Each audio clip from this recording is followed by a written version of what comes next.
يا شيخ. نعم.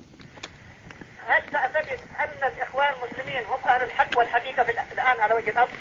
يا شيخ الله يهديك، كأنك لا تدري ما بيننا وبين الإخوان المسلمين.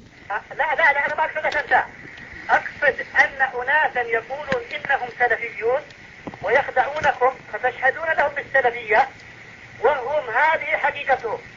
إن الإخوان المسلمين هم أتباع الأنبياء حقا.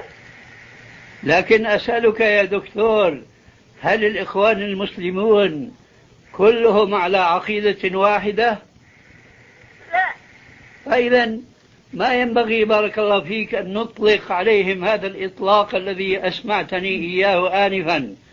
نحن نعرف الإخوان المسلمين كدعوة لا يلتقون مع السلفيين، ولكن هناك أفراد منهم في ذوات أنفسهم هم في الحقيقة سلفيون، ولكن منهجهم ليس سلفيا.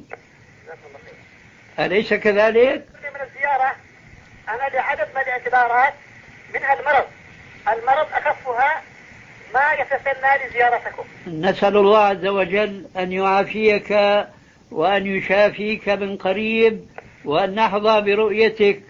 والله يا شيخ أتمنى هذا، وأن نستفيد من الالتقاء